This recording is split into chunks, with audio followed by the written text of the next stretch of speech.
wadayaal waxaa haddana idinku soo maqan barnaamij aan ka soo diyaarinay ganacsatada Soomaaliyeed ee ka ganacsata wadankan Denmark.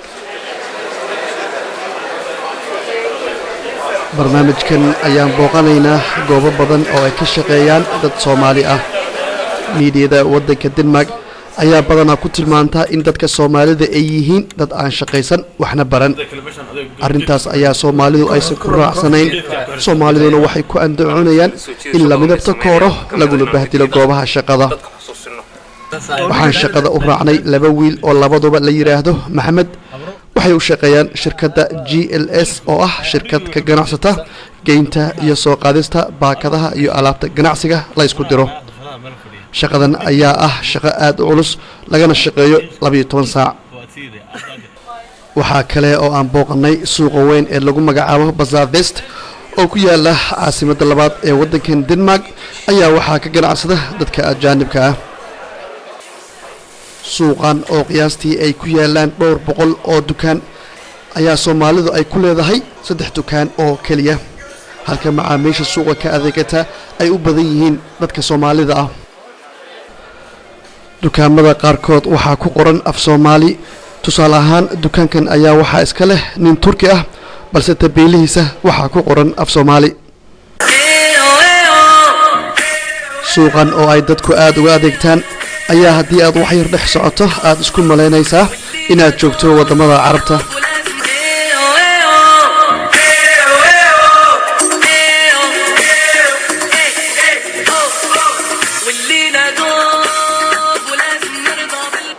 waxaan isla suuqan dukaamadooda ku booqanay 3 ganacsato Soomaali oo ka kala ganacsada alaabo kala duwan. dukaanka ugu horeeya ee aan booqanayno ayaa waxa iska leh wiil dhalinyaro Soomaali ah. dukaankan oo lagu magacaabo Wildcat. Cabdirasaaq ayaa markaa dukaankiisa soo gasho aad mar labaad iska hubinaysaa in dukaanka aad soo gashay uu yahay dukaan Soomaaliyeed. dukaankan oo macaamiishiisu tahay dadka Deenishka ama cadaanka xiiseeya muusiga nooca loo yaqaan rock iyo heavy metalka. Soomaali badan ayaa dareema qurbe marka ay soo galaan dukaankan maadaama Xasan Aadan Samatar iyo kooxda Waabari aan laga helin halkan. wax nin u daran ninna u roon macaamiisha Deenishka ayaa iyagu aad ugu qanacsan dukaankan Wildcat. macaamiisha Cabdirasaaq ayaa xiiseysa muusiga iyo fanaaniintan.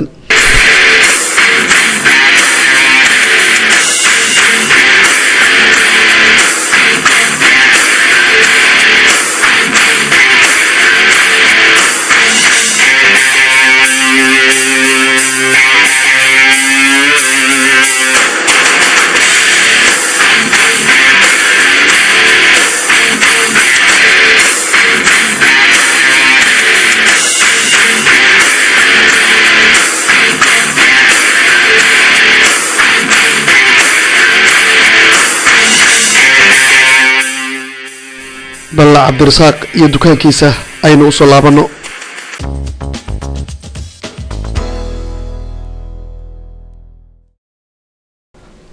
waxaan sidoo kale booqanay dukaanka Dalsan ee isna ku yaala suuqa bazaarka. dukaankan oo aad ka heli karto alaabo badan oo kala duwan ayaa macaamiishiisu ugu badan ay tahay dadka Soomaalida ah. waxaa sidoo kale dukaankan ka adeegta dad yow kala jinsi ah. aadan iyo dukaankaba waynu u soo laaban. dukaanka saddexaad ee ay Soomaalidu ay leedahay ayaa dhawaan laga furay isla suuqan.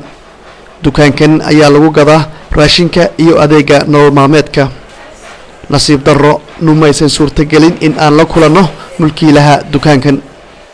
ugu dambeyntii ayaan booqanay dukaan ku yaala magaalada Olbo oo ku taala waqooyiga wadankan Denmark.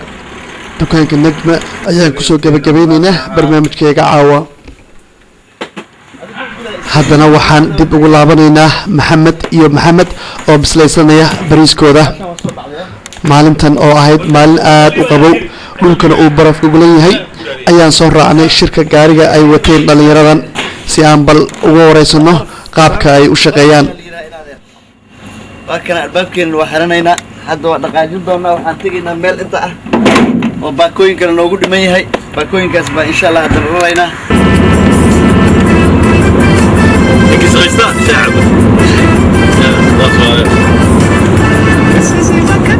marka adigu shaqada aan bari lahaa ya soo bari lahaa anigu waan ka baranaana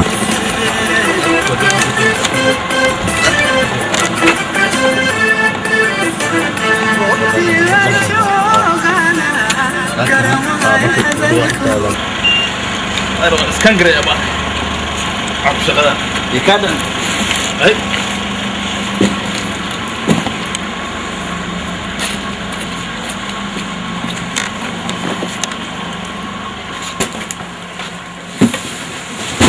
bravo så det kan vi ikke nå. Så vi ringer, det bliver Denise, der ringer til jer. okay så Ja. farvel.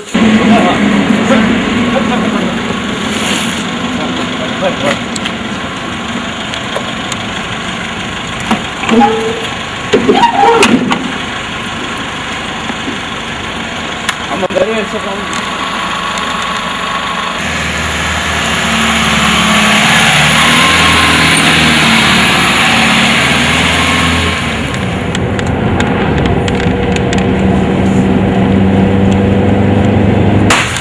Yersa.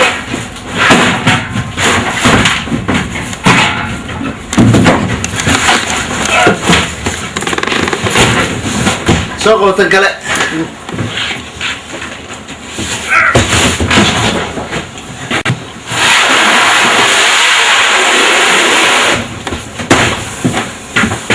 باكلا قاركود يا هذا بدنا كله دبدك تبد حقيقة تبد أخير بوس which country is from? He's from Germany. ها قيمة هذا وحاجة نقولان 30,000 قف كربنا بكرة كسكري أنا هيستا واحد هذا غير استغاف غير لكن العكس عارف بيجي تلاص على يا غير استغاث مع مقرأ في الصومال وشيء غير استغاف نظيف أنا قف كأنه نظيف هذا نظيف كرمال أنا كرمال أهانين توق أهانين وواحد تبدعل يا شرعي بدل اللي هاي كون أم سما لا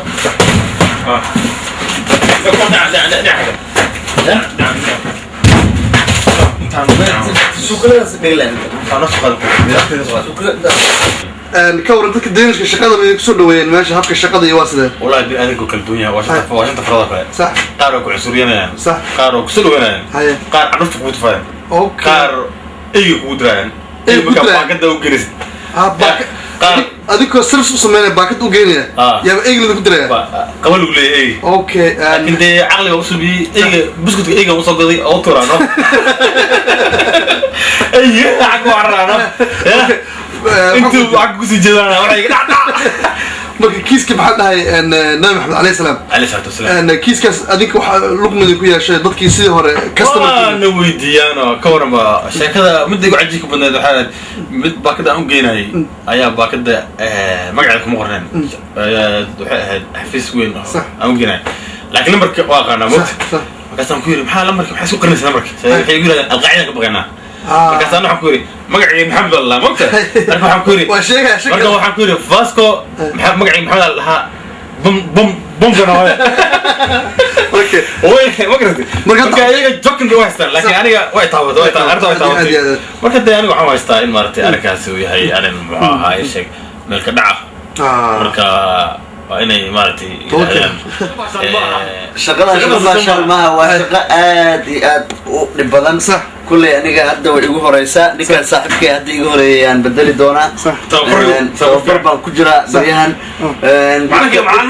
macluumaadkeeda kalena waxa weeye adiga inta aad wax baranayso shil aad leedahay malahan sax waa lagu shaqaysanayaa waa lagu qaraanayaa wixii lagu sameynayaa tan labaad waxaan ka imid anay shaqo kale digaagan qali jiray 8 sano yaan digaaga qalay wadankan waxaan joogay sideedaba 9 sano